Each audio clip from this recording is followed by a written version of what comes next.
Exploring random maps, since it's going to be beginning today. Yeah. Okay, thank you. So yeah, so today I'm going to focus on a completely different type of explorations on maps, and that's actually the very much related to Jonas' talk that we just had. And it's this kind of exploration really sort of goes back to the, let's say, the early ages of map enumerations.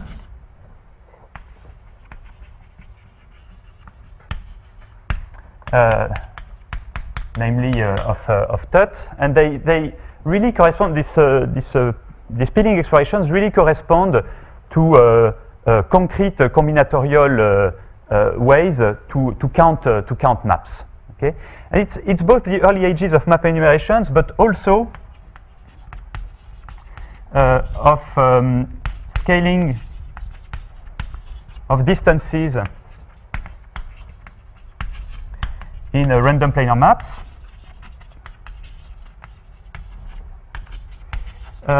Because actually this was the first way in which the physicists, so in particular Watabiki, was the inventor of this peeling process. That was really the first way in which the physicists tried to manage to understand the distances in planar maps and how they should scale. And I think for a long time it was sort of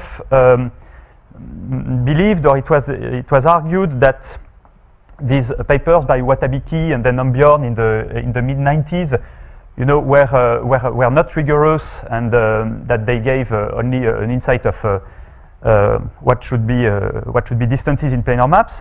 And then there were these bijections with Schaeffer and then Chassin and others, where it seemed that we had a nice probabilistic object to actually make rigorous these results by Watabiki, and in particular say the 2-point function, the law of the distance between 2 points chosen at random in a large random map.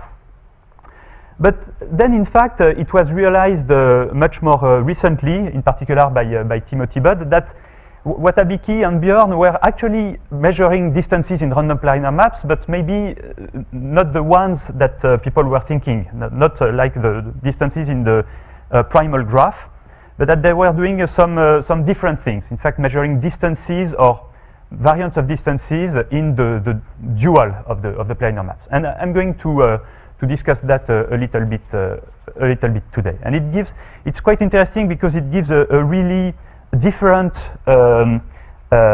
point of view on these problems. Okay, and there is much more to the peeling, because it's also a very versatile process that can help you explore a lot of other things. And here I should mention also the name of Omer Angel, who was in fact the first to sort of view the peeling process as a probabilistic object, and he showed that these techniques can be used both to study distances, but also, let's say, other features of random planar maps. And in particular, percolation. Okay, so we had a discussion in Jonas' talk about the Ising model, and but even on a map which is, let's say, the UIPT, the uniformly chosen map without a decoration, you can also use this peeling to study percolation, which is an independent statistical physics model defined on it. And also, Jason mentioned this work by Beniamini and Curien, and here is another instance of the use of peeling processes, this time to study random walk. So peeling at this kind of very flexible aspects that makes it very interesting. So how does it work? So let us choose, so let ML be a a random map with distribution. Okay, so that would be PQL, which is just the Boltzmann measure conditioned on the set ML. Okay, so meaning I'm choosing a Boltzmann planar map with a weight sequence Q and with a perimeter 2L. Okay, so let's say that Q is admissible.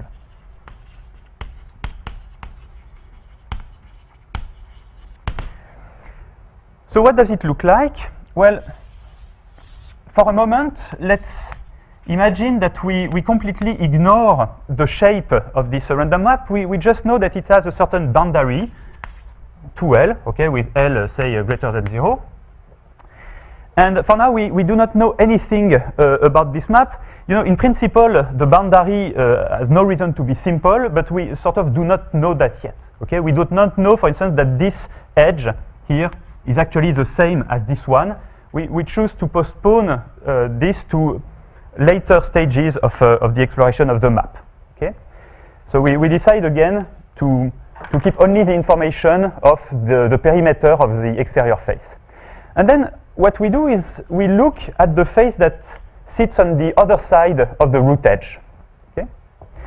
So what are the possibilities? There are actually two. So the first possibility is that the face sitting on the other side is some internal face, like this. Okay, let's say with degree 2k. And the other possibility is that, in fact, the face that sits on the other side is also the external face. Okay, so the other possibility is that the root edge, in fact, separates the map into two submaps, like this. And then, you know, in each situation, what I can do is I can reroute the map in some canonical way. So let's imagine that, you know, I just empty this face here and then reroute the map here. And in this situation, let's say I can reroute this and that map here. And okay, so let's imagine that maybe this boundary, okay, let's say here that the half perimeter is 2 times k minus 1. So in this case, it will be 2 times L minus k here. Okay, so because of course, if I sum the perimeters, I should obtain L in the end. But I should not forget that this edge will be counted as one less edge in the total. So actually, in this situation, let me say that the perimeter, the exterior perimeter is actually 2k plus 2, and therefore the map that remains to be explored here will have a boundary length equal to 2 times L plus k. Okay. Now, conditionally on these events, okay, so actually let us give the probability of these events. So the probability for this event, well, since you have a face here, it participates in a weight qk plus 1. Then inside you have a Boltzmann map with a boundary size 2 times L plus k. So this participates into a weight WL plus k. So I'm forgetting, the mention of Q here. Okay, WL is WL of Q. And of course, the total weight is equal to WL. Okay, you have to divide by the total weights of all maps. Okay. So this is the probability for this event, and the probability for that event, similarly, is WK minus 1 times WL minus k divided by WL. Okay. And given, so this is of course for every k greater than or equal to 0. And this will be for k less than, strictly less than, for 0 less than k, I guess less than L. Okay? Okay, and now given, either event occurs, what remains to be explored, so this was M of L, here is a map with distribution M of L plus K, and here is a map of distribution M of K minus 1. Oh, so that was actually K strictly greater than 0, and M of L minus K. Okay? And we continue this, you get a kind of Markovian process. Okay? So of course, given these events, you have something with the same law as the map M of L plus K and so on. So this naturally defines a Markov process again. So if you want to keep track of the boundary length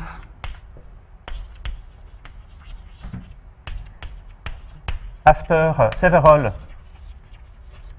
such peeling steps,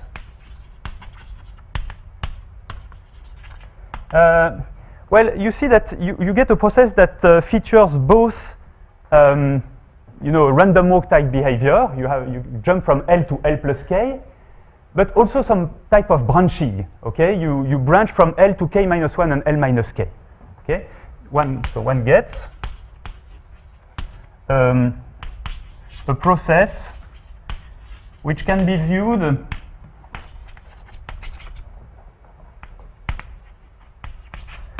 as a discrete, so process called a growth fragmentation.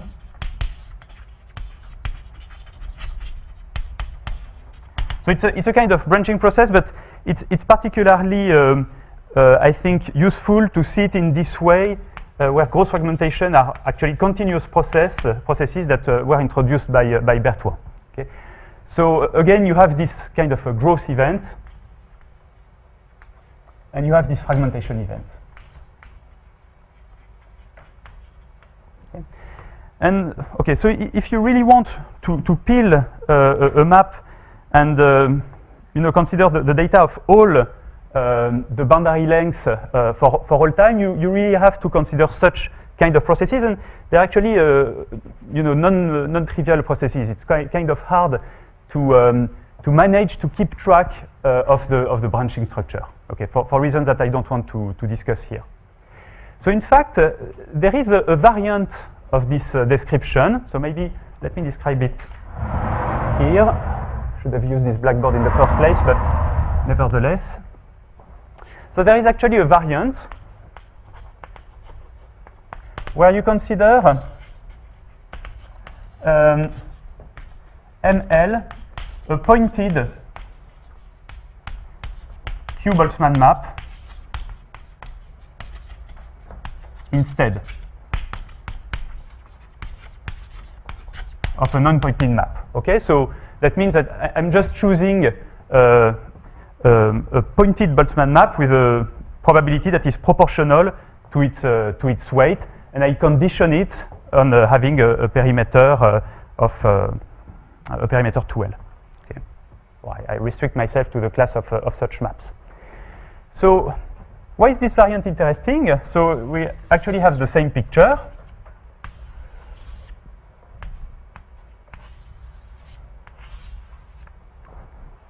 So this time we have a rooted and a pointed map. So maybe the distinguished vertex sits somewhere here. Okay, so we have M dot L. And then either we reveal a face of degree 2 K plus 1. So we have, okay, let's say 2 times K plus 1 here. And here we have some pointed map with a boundary size, boundary parameter L plus K. Okay. And in this second situation, so what happens is slightly different from here. So let me write it in this way. So maybe here you have M of K minus 1. You know, the distinguished point has to sit on in either of these components. So let's imagine that it sits in the components to which the root points. Okay. Then on this side, you will get a map which is not pointed, and with this distribution, M of K minus 1. And on the other side, you will get this M of L minus K, which is pointed. Okay. But that's not actually the only situation. It could happen that the exact symmetric situation occurs. Okay, and here I'm going already to do a little change of indices. Namely, this could be here m of L minus k, and here m pointed of L minus k, and here m of k minus 1 for 0 less than k less than or equal to L. Okay, and again, I'm doing here, if you want a little change of indices, I really want the to index somehow the component containing the distinguished vertex by this L minus k. Okay, so a little comment here. You could say, but maybe in this situation, the vertex, the distinguished vertex, sits there. But again, it's the same kind of philosophy, if you like. You don't want to reveal too much at the same time. Okay, you just want to know that there is some face with this degree sitting here, and maybe in the end, this edge will actually be the same as this one, and maybe in the end, the distinguished vertex will sit here. But this you will only reveal when you have such an event here where k is equal to L. Okay, when k is equal to L, it means that you have a map with boundary size 0, and the only possibility is that you have nailed down the distinguished vertex. Okay.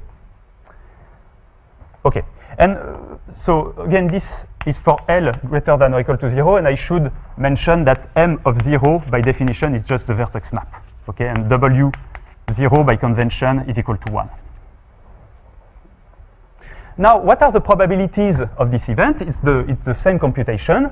So the probabilities are on this side Q k plus 1 times W L plus k pointed divided by W pointed of L. Okay, this time I have to consider pointed partition functions. And on this side, well, I have a 2 because I have these two situations here. And I will get in both situations a W of k minus 1 times a W of L minus k pointed divided by W pointed of L. Okay.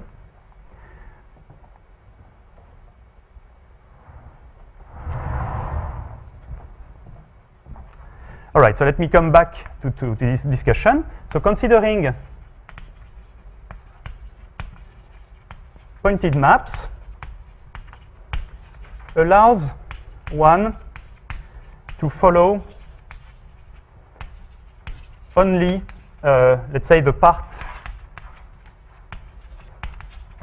of the map that contains, that contains the distinguished vertex. So here you get just a Markov process in the set of integers instead. Okay, and this is in principle much simpler than these branching processes here. Now, what is this Markov process? So we have the transitions here. Okay, these probabilities are the probabilities to go from a map with exterior with perimeter 2L to a map with perimeter 2L plus K, where K is either positive or negative. Okay. But in fact, we have a formula for this W dot, okay, and that comes from the slice decomposition again. Now recall that W pointed of L, this is something that counts essentially so maps with boundaries that can be described by L slices, okay, plus some bridge, if you recall. So this actually has a very nice formula: 2L choose L times RQ of L as a consequence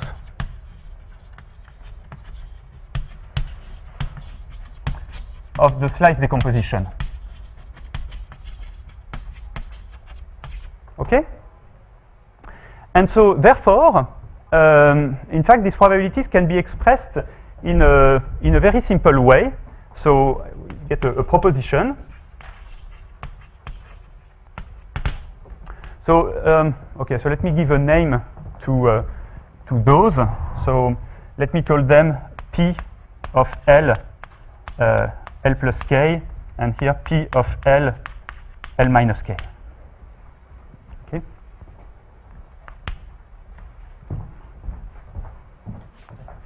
So I'm going to introduce some notation. So H of L is going to be 4 to the minus L times 2L choose L.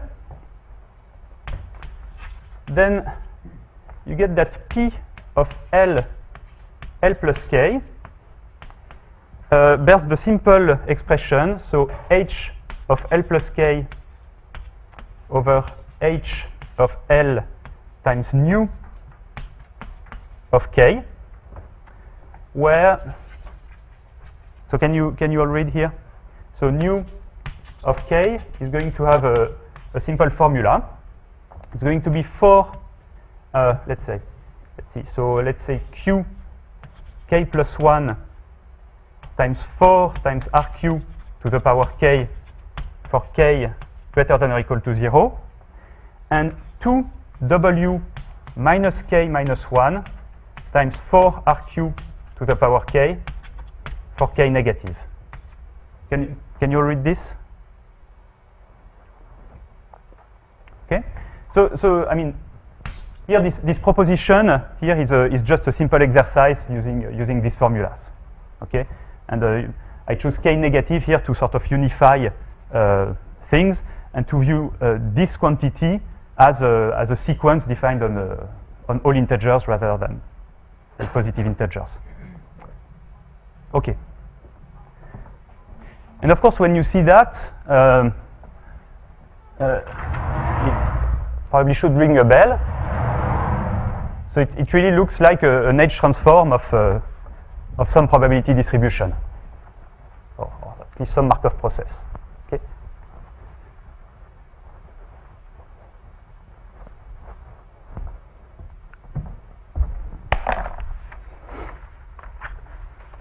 Right. So let me state maybe the main theorem, which is due to Timothy Budd. So the mapping from Q to nu Q, where nu Q has the definition written over there, it's actually a bijection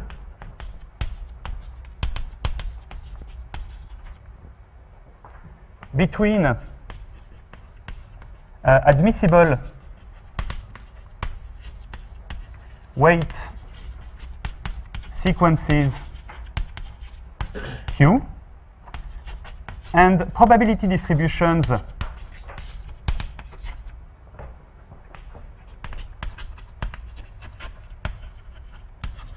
on Z.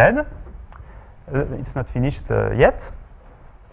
But these probability distributions definitely have to have a certain structure. Okay, it's you won't get any probability distribution from Q, and one of the simple reasons for that is that at least when Q is non-trivial, then all these coefficients here will be non-zero. So for instance, nu has to charge all the negative integers. That's one thing. Okay.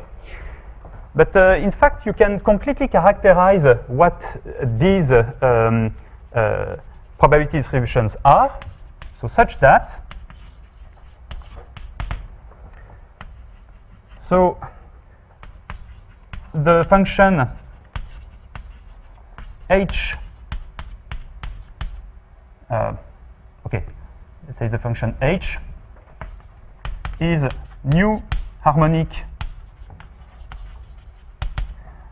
on the set of positive integers. Okay, so it means it's harmonic with respect to the transition probability function of the random walk nu Q, and the function. So okay, so this harmonicity, you know, it sort of comes from the fact that P is a probability transition function. Okay. It's not clear at this stage from the definition that nu Q actually is a probability measure. This I stated it, but I didn't prove it. Okay, but if you sort of admit that if you know that it's the case, then clearly this function h is harmonic, and that's just the proposition over there. And what's more, the function h of L, so which is defined by 2L h of L, and also defined by h of 1 plus h of L minus 1. This one also has a nice property. It is nu superharmonic.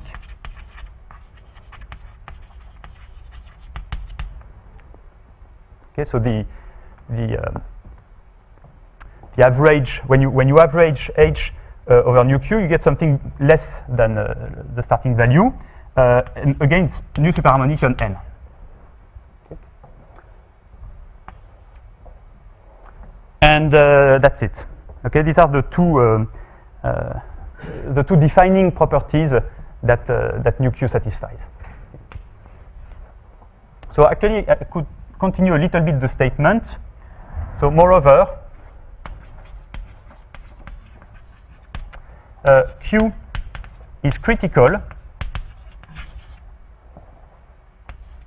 if and only if H is actually harmonic, not only a superharmonic, but harmonic on N. And this is also if and only if the random walk with step distribution nu q oscillates.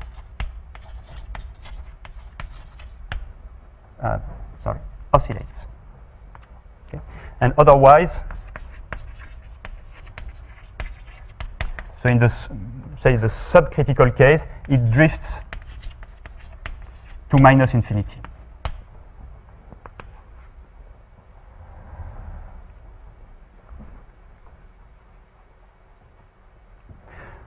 Okay, so I'm not going to give a proof of this proposition. I will rather like to show you how you can use this to get interesting information about the distances in the maps. So it's actually not trivial to show.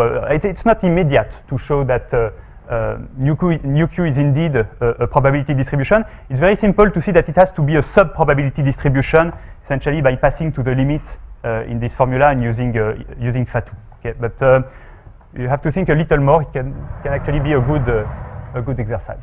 Okay, let's see.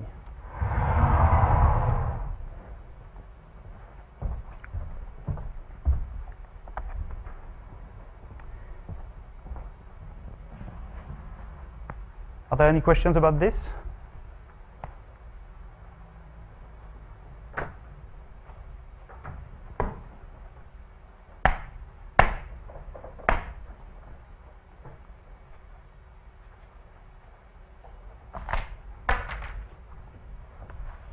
Okay.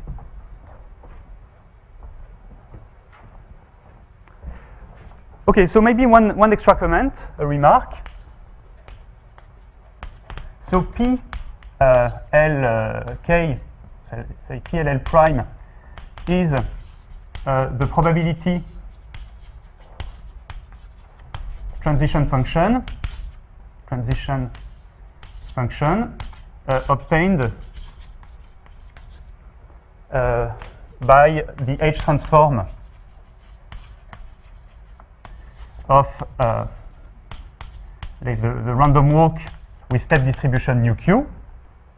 Okay, and this H transform will be well defined only as long as the process remains in the positive integers.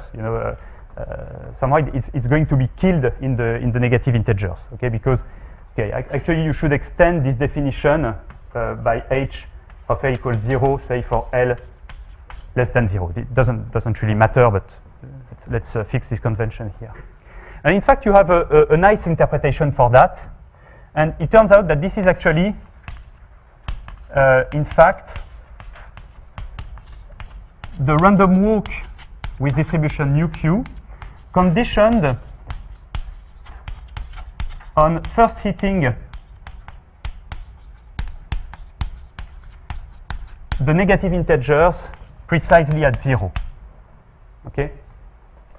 So it's what you obtain when you have a random walk okay, with this distribution, this step distribution u, and you condition it to exactly, so again, hit the negative integers at 0. Okay. And again, this is not a very difficult exercise to prove here. So, but you have this very nice interpretation of these transition functions for the peeling process in terms of just of random walks. Okay. So of course you could wonder what the random walk itself encodes, and there are also interpretations for that. Somehow the random walk is what you get when you do peeling of, you know. So what will happen is that if you start from a very far away point from 0, you will not feel this conditioning here. Okay, at least let's say in the critical case. Okay, so you will, well, that actually doesn't really matter. If you start again from a very high level, you don't feel the conditioning. But this means that you are starting from a map with an enormous perimeter, and this map with enormous perimeter in the end will look like a half-planar map, something like this. Okay, that's it on this side. And the random walk with the step distribution UQ actually codes the peeling process for these Benjamin-Ishram limits of maps. Okay, so actually a good reference for that I should have mentioned is the lecture notes of Curien.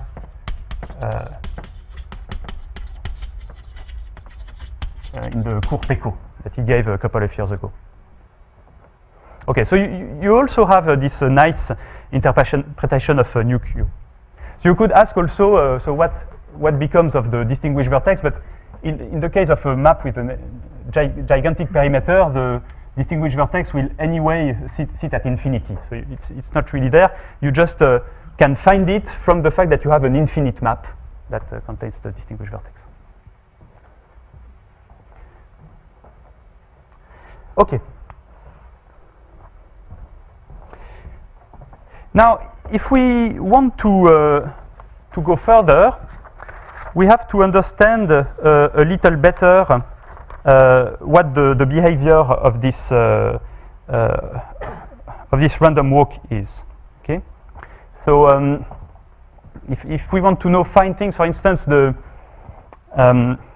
we want to derive some scaling limits for these random walks, we have to know something about the asymptotics of these coefficients here. Okay, and you see immediately that well, there is something not completely trivial going on, because you need the asymptotics of these partition functions. So for in this case we had this very simple formula for the pointed case, but here they are not pointed. Okay, so something slightly different is going on. Okay, so to go further, one needs to understand the asymptotics, or say the possible asymptotic behaviors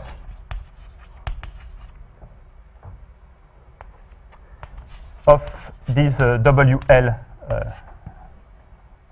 as L goes to infinity. And of course, this is something that will depend on the choice of the weight sequence. So how do we get actually this WL? Let me discuss that briefly. So WL is obtained by somehow depointing the pointed partition functions, and one way to do that is to actually introduce an extra parameter. So let us set WQ. Okay, sorry, W dot L of Q comma U to be equal to the sum. Okay, so this is again going to be a partition function. So all bipartite maps with parameter 2L, number of vertices just as before, but I'm going to add an extra factor U to the number of vertices of M minus 1 times the weight of the map. So the product of the degree of F divided by 2 for F, the face of map different from the root. Okay. So with this formula, you see that if you want to go from the pointed maps to there, you just have to integrate. Okay, so then you see that WL is simply the integral from 0 to 1 of this W dot L Q U du. Okay. But now the point is that you can still interpret these WLs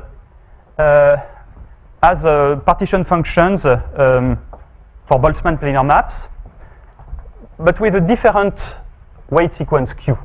Okay. That will depend on U.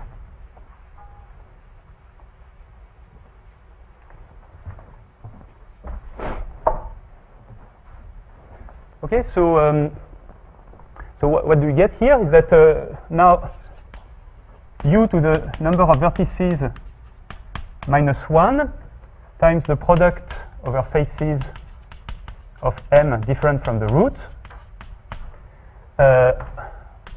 Q degree of F divided by 2. I claim that this is in fact equal to the product for faces of M again, different from the root, of U to the degree of F divided by 2 minus 1 Q degree of F divided by 2.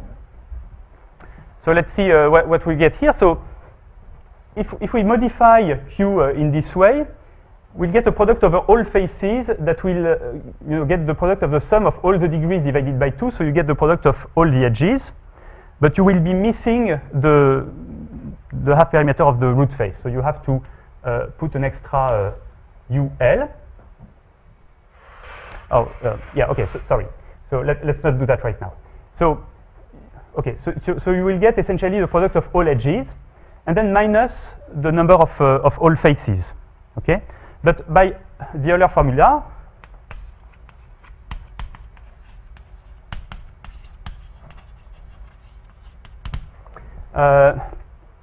you get that, so the number of, vertices minus number of edges plus number of faces is equal to 2. And therefore, so I have to be right here. So, okay, so if you just expand this, you will get U to the number of edges minus L, because you've again missed the root degree. And then you get minus the number of faces, but minus 1, because you don't have the root face. Okay, so you get a plus 1 here. Okay, and you get then the product, okay, the weight for the usual sequence Q of the map M. And that's right. And then you get number of edges minus number of faces.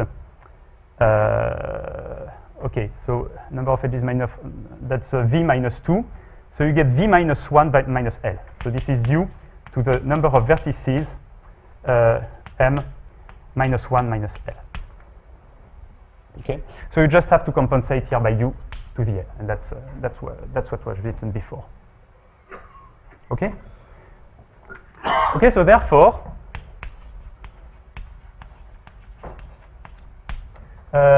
you get that WLQ, WL dot of Q and U is just equal to WL dot of Q of U, where Q of U is just the weight sequence defined by U to the k minus 1 times QK. Okay? K greater than or equal to 1. But again, we have a formula for this. Okay, we know that WL dot of Q of U is equal to 2L choose L times R Q of U, so the generating function of lattices to the power L, where, so I should maybe write it here. So where R Q of U is the smallest solution of the equation GQ of U of R Q of U. Okay? Should be U to power L, right? Well, so W dot. here? Yeah? Yeah. That's right? Yeah. Thank you.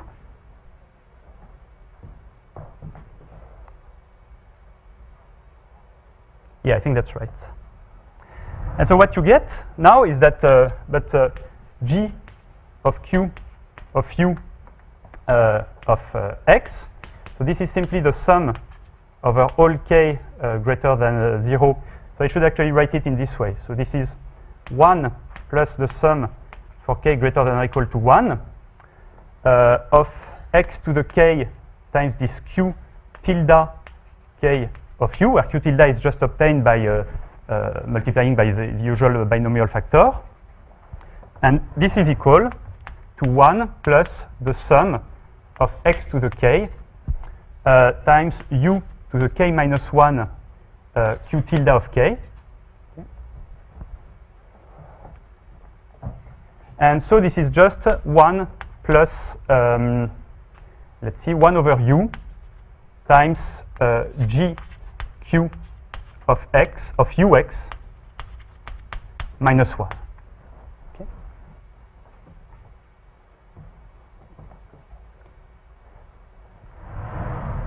So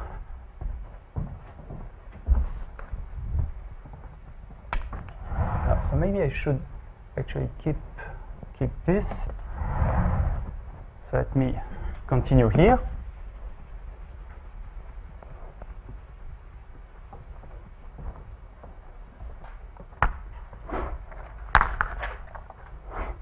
Okay, so therefore,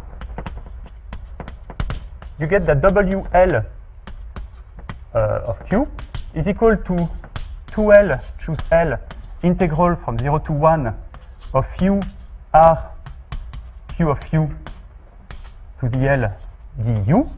Okay. And now this you can derive as the root of an equation that is entirely defined in terms of the function g of Q. Okay. And so I'm not going to do the details here. It wouldn't take me too much time. But so knowing RQ of U, say implicitly in terms of GQ, so one can derive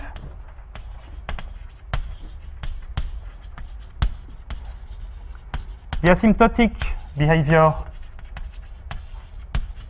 of W L of Q as L goes to infinity from the behavior of GQ near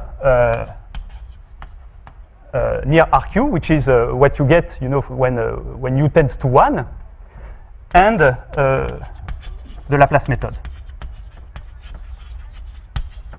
Okay.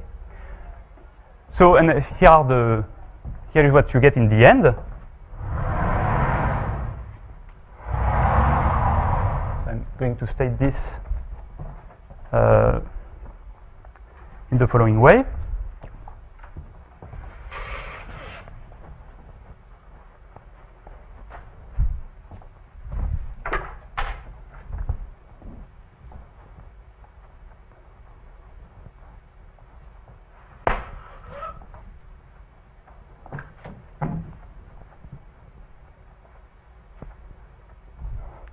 So again, the situation is the following. You fix an admissible sequence Q. From that, you are able to compute the function g of Q. Okay? And from the behavior of g of Q near near RQ, okay, you get from this formula you get a formula for WL. Okay? So the result is the following. So theorem. So I think in this form it's due to Boden-Curien. So assume Q is critical, and I'm going to assume, okay, to simplify my life a little bit, I will assume that either Qk, let's say Q has finite support, and this I'm going to call the A equals 5/2 case. So for reasons that will be maybe clearer in a second, or that Qk has an asymptotic behavior of the form some constant divided by k to the power a for some a between 3/2 and 5/2. Okay, so it's the usual story. Somehow you have a parameter, so it's not quite an exponent of a stable distribution, but it will be related to it in a second. And you see that somehow the limit case a equals to 5/2 is a kind of finite variance case. And I'm going again to simplify a little bit my life by saying that in this case Q has just finite support. Okay, I could assume less, but let's not focus about this. Okay, then. One has that mu q of k, so the distribution associated to q, is equivalent as k goes to infinity to so a certain constant cq times, okay, so for some positive and finite cq. So cq times the cosine of a times pi divided by k to the power a. And mu q of k is equivalent as k goes to minus infinity to the same constant cq times, divided by k to the power a. Okay, and the important thing is that the constant cq has to be the same. Somehow, it tells you that when you have this strong condition that Q is not only admissible but also critical, it really forces this sort of what Nicolas calls fine-tuning between the tail behavior at infinity and minus infinity. Okay, and this means that the random walk with step distribution mu Q is in the domain of attraction. Well, I should just have said that mu q, in fact, is in the domain of attraction of a stable law with index a minus 1, but here of a Levy process, a stable a minus 1 Levy process with Levy measure given by, well, in fact, say a constant. Well, let's forget about the constants here. I'm just going to focus on this universal form, cosinus of ak divided by x to the power a for x greater than 0, plus 1 over x to the power a, indicator that x less than 0 dx.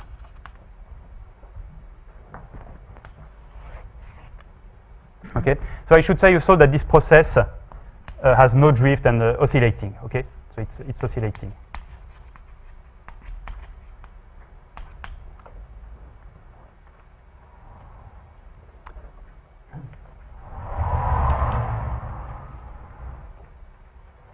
Yeah. So the QK formula, you want some power in the formula, so you CK plus a CK. So now it's polynomial. You want an exponential.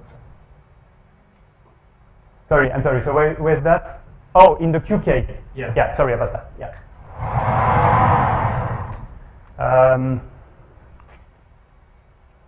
Yeah, that's right. Okay,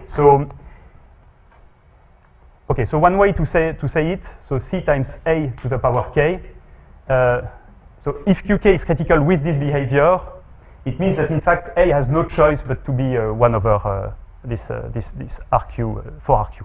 Okay, so this forces, okay, thank you. So this forces A to be 1 over 4 times RQ. So C, A, some positive constants. Yeah, thank you. So just a couple of remarks before concluding. So how much time do I have? You have 7 minutes. 7, okay. Actually 9. 9, okay. That's now 11, right? So Not only 8. Okay. All right. So yeah, that's.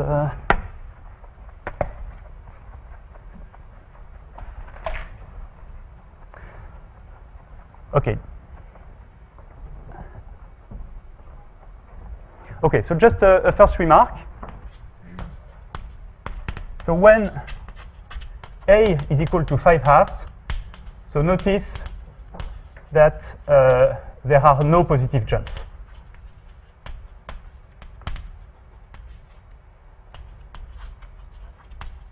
In the limiting process.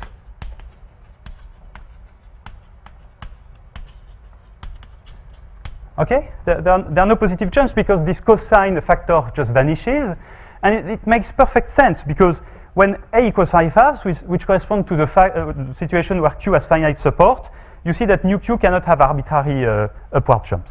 Okay, so they just disappear in the limit, and everything is, all the jumps appear because of this WK, and this WK has this, this power behavior 1 over k to the 5/2.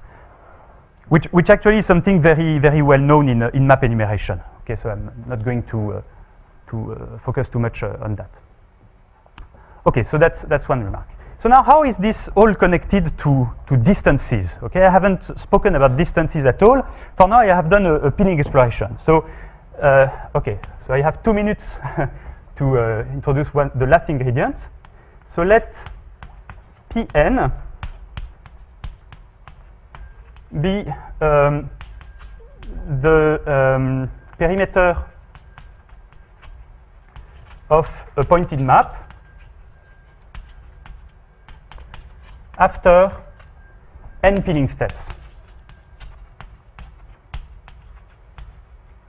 Okay. So of course this is really defined for n less than zeta, which is the first moment where Pn is equal to 0. Afterwards, it's finished. We have found the distinguished vertex. So this Pn now is, as I said before, just a random walk, which is the H transform of this nu Q walk. So it's conditioned on hitting 0 for hitting the negative numbers for the first time at 0. Okay, and so we get a consequence which is a proposition, actually a consequence of a. So maybe let's state that a theorem by Caravena and Chaumont,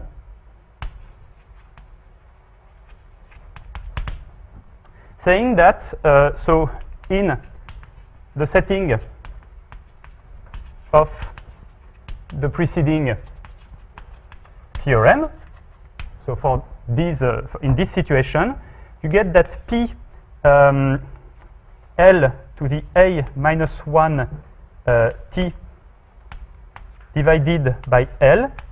So given that you start from P0 equal to L, so this is actually the half perimeter, then this converges in distribution as L goes to infinity to a Levy process YT. So Y stable A minus 1 Levy process as above, and conditioned to hit the negative line at 0. So another way to say it, it's a process killed on the negative line, but conditioned to die continuously. It will not die with a, it will not finish with a downward jump. Okay, so we have now this very nice limit result, But again, this is not telling anything about the distances, and that's actually where this flexibility or versatility of the peeling process comes into play. So, at the beginning of the lecture, I said that if you want to perform a peeling exploration, you have to somehow route the map that you get in some way. Okay, and I gave a canonical way to do it. But in fact, you can choose it any way you like. And this is what is really great about peeling for this particular model of maps, which is that in fact you could also choose this edge to peel or that edge and so on. You could in fact choose it also completely at random at every step of the peeling process. And here it's the exact same. Okay, once you have discovered this map, you can choose to peel it there rather than there. Okay, and this is very useful. In fact, if you want to study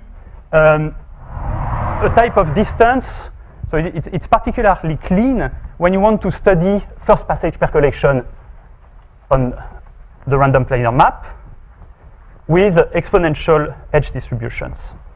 Okay, so let me just summarize this by saying that if you choose, okay, now assign exponential parameter 1 random weights to the exterior edges and choose to peel the first one to ring. Okay, let's say these are exponential clocks. Okay. Then what it's going to do, it's at the time when it rings, I choose to peel this one, and at this time I will just, you should interpret this as saying that you have completely encountered, you have completely visited, if you like, a dual edge, so dual edge with exponential 1 length that enters into the map. So you have this kind of competition between the edges that try to enter the map, and at some point there is one that rings. And then you decide to explore this face, and then you continue. You know, they continue growing in this way. And by the memoryless property of the exponential distribution, the next one to ring will be just uniform on the boundary. So what it tells you is that this implies that for independent E1, E2, and so on, exponential random variables with parameter 1, independent, with parameter 1, yes, independent of the peeling process. And for this particular peeling process, you know, before I didn't actually, this was actually valid for any choice of the peeling edges, but here I choose to peel it in this way. Okay? Then, if you take the sum of the EI divided by 2 P of I for I from 0 to zeta minus 1, this is actually the same in distribution as the distance from the boundary, say, of ML to the distinguished vertex. Okay, because you know, when you are finished somehow at time zeta minus 1, you discover the distinguished point, and it happens at this sum of the exponential variable. It's really the first time where somehow the water flowing along these edges attains a distinguished point. Okay, and the division by 2 of pi I comes from the fact that at step I, I have an exponential. I have 2 pi many exponential weights. And from this, and I'll conclude with this, you can also obtain a scaling limit result, because clearly when L goes to infinity, so you should recall that the boundary length of the first, the first step was L, it's very large. So these 2 pi i's should be very large, and this sum should average more or less around the sum for I equals 0 to zeta minus 1 of 1 over 2 pi I, which you can represent as an integral from 0 to zeta of dt over 2 pi t here. And then if you want to apply this scaling limit result, so how should you scale? You divide t by L to the a minus 1 here and there. Okay, I think that's right. You divide by L here and multiply by L there, and you get that this is the same as L to the a minus 2 times the integral from 0 to zeta over L a minus 1 of dt divided by 2 p of L a minus 1 t divided by L. And performing a little leap of faith, this, as L goes to infinity, converges in distribution, well, okay, divided by L to the a minus 2. This converges in distribution to the integral from 0 to the first heating time of 0 of dt divided by 2 y of t. Okay? Which means that in the first passage percolation distance from the boundary to the distinguished point, you have a path of length approximately L to the a minus 2. Okay? With this explicit limiting distribution. Of course, this cannot be completely true because recall that A was between 3/2 and 5/2, and clearly A minus 2, that cannot be the case for A less than 2. So actually this is only valid for the values of A that stand strictly between 2 and 5 minus 2. Okay? And in particular, for A equals 5/2, what you get is that A minus 2 is 1/2, and so you recover the fact that in a map with a perimeter L, the typical distances are of the square root of L. Okay, and in fact, this integral is, another representation for the distance from the boundary to the central point in a Brownian disk. Okay, so just to wrap this up, so you see that there is, using peeling, a way to understand distances in this same model of Boltzmann planar map. You see also that when A is equal to 5/2, you get the same scaling factors, and in fact, the third decomposition that I wanted to discuss initially, the layering decomposition, allows you to actually turn that into a rigorous statement. You can actually prove that the scaling limits are the same for the FPP distance and the primal graph distance, and actually many other models of distances. But for A less than 5/2 strictly, you get something very different, which of course makes sense because you are using typically large faces as shortcuts, where in stable maps you sort of had to overcome them. Okay, and okay, so of course this also gives you other interesting aspects on the ON model, like I discussed for the stable map. But of course we are still very far from understanding like the true distances inside an ON model. But at least this gives a little door to enter this topic. Okay. Stop here. Thank you very much.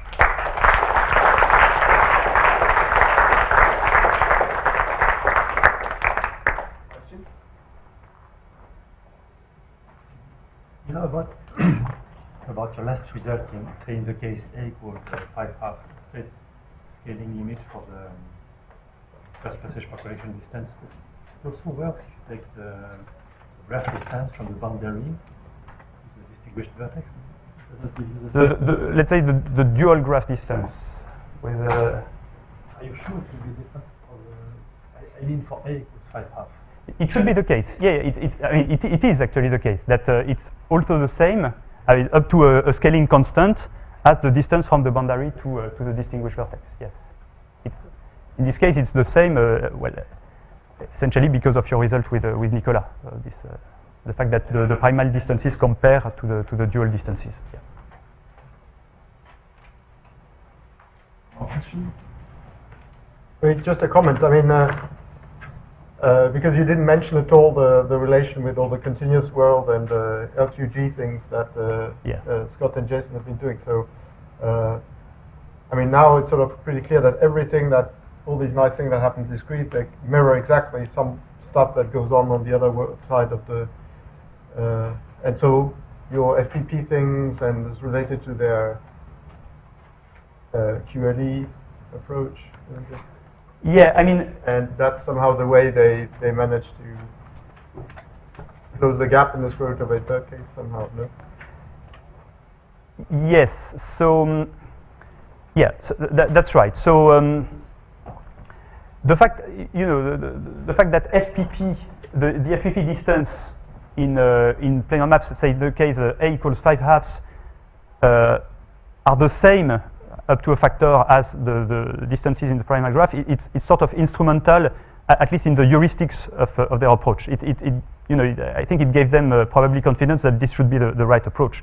And yeah, so that's what led them to define this QLE process, or I guess that was at least one of the motivations, where instead of FPP, somehow you allow yourself to to perform somehow the exploration that fits the best the world you are used to. And in their case, it was these independent SLE6 explorations that have this nice property of leaving the sort of the boundary measure invariant. No, you are right. I mean, there are of course many connections to the continuum world, but yeah. Yeah, I'll be discussing some of it next week. Yeah, sure. So I think that's a good incentive to go and follow the courses next week. Actually, there will be also, I think, lectures by Timothy and Nicola, and probably this is the basics of what they are going to discuss. Other questions or comments? Okay, let's thank Gregory for the serious lecture. Thank you.